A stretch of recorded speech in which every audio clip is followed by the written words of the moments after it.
ರಚಿಸುವವನೇ ನಿನ್ನದಲ್ಲವೇ ತಂದೆ.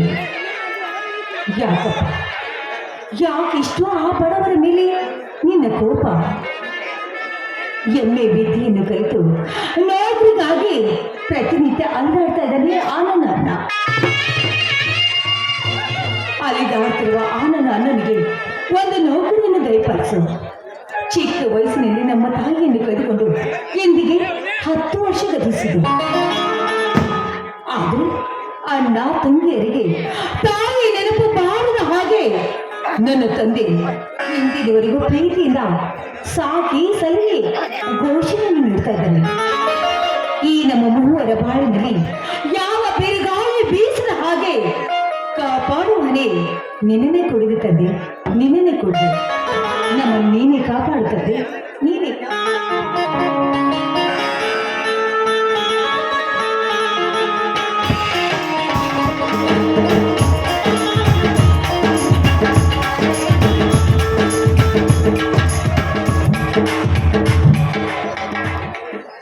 ಮಗು ಪ್ರೇಮ, ಆ ತಂದೆ ಮಾರುತೇಶನಲ್ಲಿ ನೀನೇನೆಂದು ಬೇಡಿಕೊಳ್ಳುತ್ತಿರುವೆಯಮ್ಮ. ಮಗಳೇ, ನಮ್ಮಂತ ಬಡವರ ಕೂಗು ಅವನಿಗೆ ಕೇಳಿಸುವುದಿಲ್ಲವಮ್ಮ, ಕೇಳಿಸುವುದಿಲ್ಲ. ಯಾಕೆಂದ್ರೆ ಅವರೀಗ ಶ್ರೀಮಂತರ ಸ್ವತ್ತಾಗಿರುವ ನಮ್ಮ ಶ್ರೀಮಂತರು ಪುಷ್ಪದ ಹಾರವನ್ನು ತರುವರು, ಕಾಯಿ ಕರ್ಪೂರ ತರುವರು. ಆದ್ರೆ ನಮ್ಮಿಂದ ಅವನಿಗೇನು ಸಿಗಲು ಸಾಧ್ಯ ಮಗಳೇ? ಬರೀ ಕಣ್ಣೀರಮ್ಮ, ಬರೀ ಕಣ್ಣೀರು.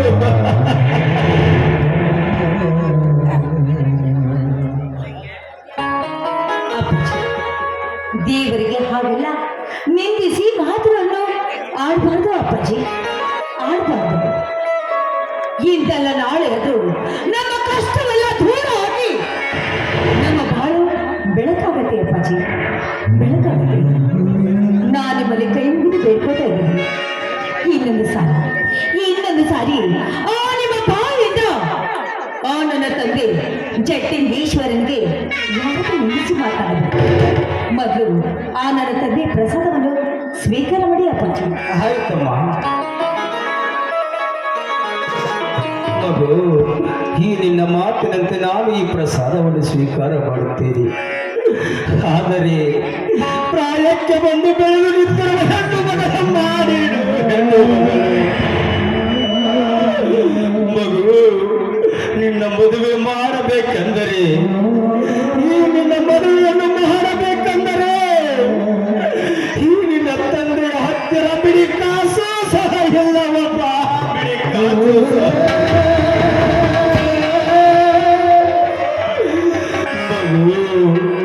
ನಾನು ನಿನ್ನ ಮದುವೆಯನ್ನು ಹೇಗೆ ಮಾಡಲಿ? ಒಂದು ತಿಳಿಯ ಹಾಗಿದೆ ಅಮ್ಮ, ನನಗೊಂದು ತಿಳಿಯ ಹಾಗಿದೆ.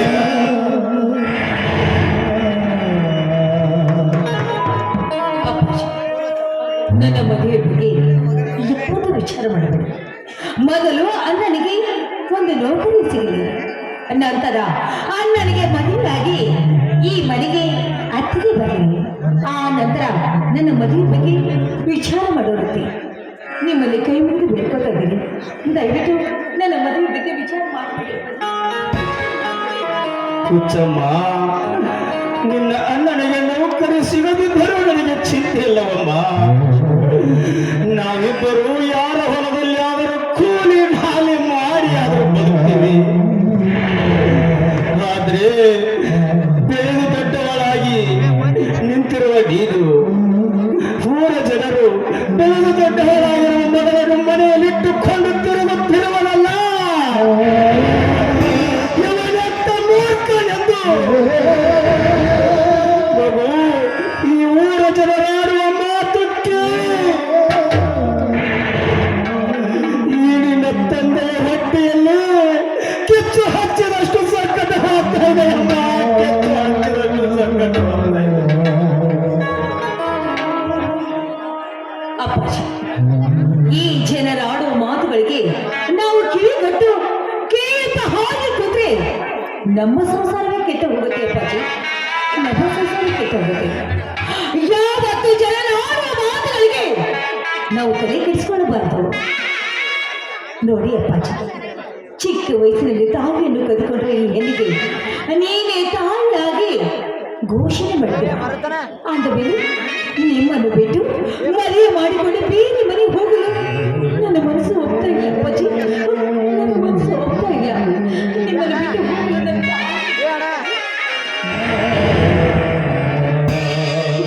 ಮಗು, ಹುಚ್ಚರಾಗಿ ಮಾತನಾಡಬೇಡಮ್ಮ, ಹುಚ್ಚರಾಗಿ ಮಾತನಾಡಬೇಡ.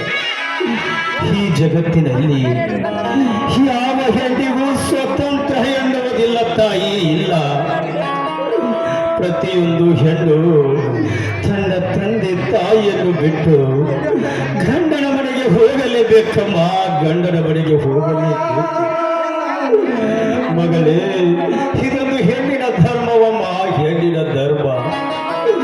ಮಗಳೇ, ಒಂದು ವೇಳೆ ಅವಳು ಮದುವೆಯಾಗದೆ ಹಾಗೆ ಉಳಿದರೆ ಅವಳ ಬಾಳ ಊರ ಮುಂದಿನ ತೋಟದಂತೆ ಬೇಲಿಲ್ಲದ ತೋಟದಂತಾಗುತ್ತದೆ ಅಮ್ಮ, ಬೇಲಿಲ್ಲದ ತೋಟದಂತಾಗುತ್ತದೆ.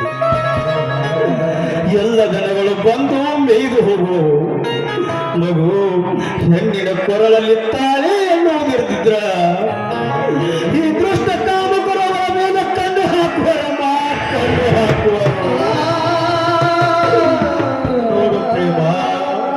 ನೋಡು ಪ್ರೇಮ, ನೀನು ಬೇಗ ಮದುವೆಯಾಗಿ ನಿನ್ನ ಗಂಡನ ಮನೆಯಲ್ಲಿ ಚಿಗುರಾಗಿ, ಎಲೆಯಾಗಿ, ಹೂವಾಗಿ, ಕಾಯಾಗಿ, ಹಣ್ಣಾಗಿ ನಿನ್ನ ಗಂಡನೊಂದಿಗೆ ಸಂತೋಷವಾಗಿ ಬಾಳಬೇಕೆನ್ನುವುದು ಈ ನಿನ್ನ ತಂದೆಯ ಕೊನೆ ಆಸೆ ಆಗಿದೆ ಅಮ್ಮ, ಕೊನೆ ಆಸೆ.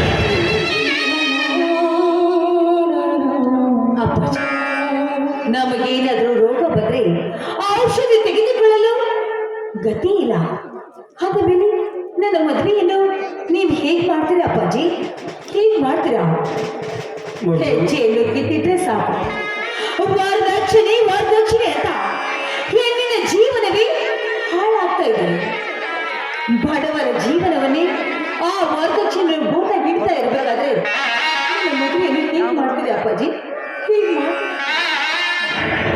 ನೋಡು ಮಗಳೇ, ನನಗದಷ್ಟೇ ಕಷ್ಟ ಬಂದರೂ ಸರಿ, ನಾನು ನಿನ್ನ ಮದುವೆಯನ್ನು ಮಾಡುತ್ತೇನಮ್ಮ, ಮಾಡುತ್ತೇನೆ.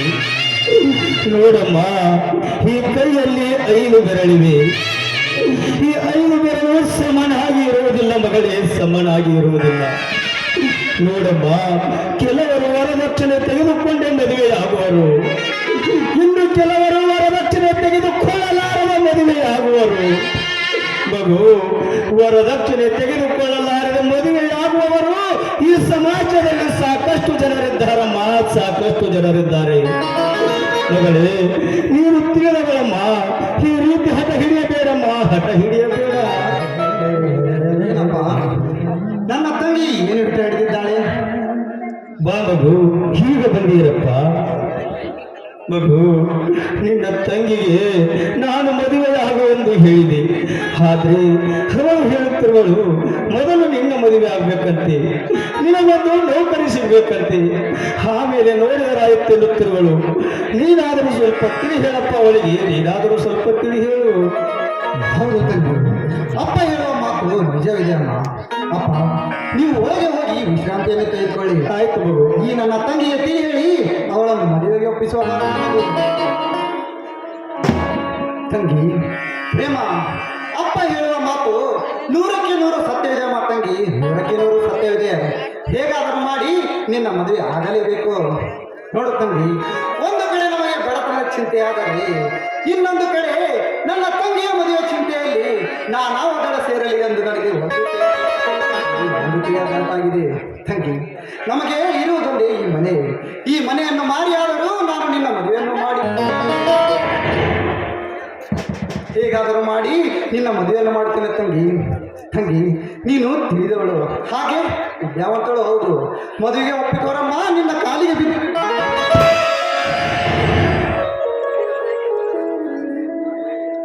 ಇದೇನಿದೆ? ಏನ್ ಮಾಡ್ತಾ ಇದೆಯಾ ನೀನು? ಏನ್ ಮಾಡ್ತಾ ಇದೆಯಾ ನೀನು? ನಾನಿಷ್ಟು ಬೇಗ ನಿನಗೆ ಭಾರವಾದಿಲ್ಲ. ನಮಗೆಲ್ಲ ಆಶ್ರಯ ಆಗಿರುವ ಈ ಮನೆಯನ್ನು ಮಾರಿ ನನ್ನ ಮದುವೆ ಮಾಡಬೇಕು ಅಂತ ನಿರ್ಧಾರ ಮಾಡಿರ್ಬೇಡ. ಇಲ್ಲ ಇಲ್ಲ, ನಿಮಗೆಲ್ಲರಿಗೆ ಕಷ್ಟಪಟ್ಟು ನಾನು ಮದುವೆ ಮಾಡಿಕೊಂಡು ಗಂಡನ ಮನೆಯಲ್ಲಿ ಸುಖವಾಗಿರುವಂತವೇನು ನಾನಿಲ್ಲ ನಾನಲ್ಲ. ನಿನ್ನಲ್ಲಿ ಕೈ ಮುಗಿದು ಬೇಡ್ಕೋತಾ ಇದ್ದೀರಲ್ಲ, ದಯವಿಟ್ಟು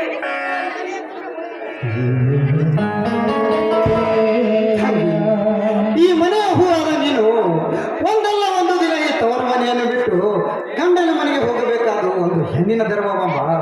ಅದಕ್ಕಾಗಿ ಮದುವೆಯನ್ನು ಮಾಡಿಕೊಂಡು ಗಂಡನ ಮನೆಗೆ ಹೋಗು ತಂಗಿ. ಈ ನಿನ್ನ ಅಣ್ಣನ ಮಾತನ್ನು ಕೇಳೋ ಮಾತಂಗಿ ಹೀಗೆ ನನ್ನ ಕೈ ಮುಗಿದು ಬೇಡಿಕೊಳ್ಳುತ್ತೇನೆ. ಆಗಲೇ ನಿನ್ನ ಮಾತಿನಂತೆ ನಾನು ನಡೆದುಕೊಳ್ತೇನೆ. ಈಗಲಾದರೂ ಸಂತೋಷವಾಯಿತೆ. ಹೌದು ತಂಗಿ, ಈಗ ನಿನ್ನ ಈ ಮಾತುಗಳನ್ನು ಕೇಳಿ ನನಗೆ ಹಾಲು ಕುಡಿದಕ್ಕೆ ಸಂತೋಷವಾಯಿತು. ಈಗಲಾದರೂ ಈ ದುಃಖವನ್ನು ಬಿಟ್ಟು ಸಂತೋಷದಲ್ಲಿ ಒಂದು ಹಾಡಲಾದರೂ ಹಾಡಬಾರದು ತಂಗಿ.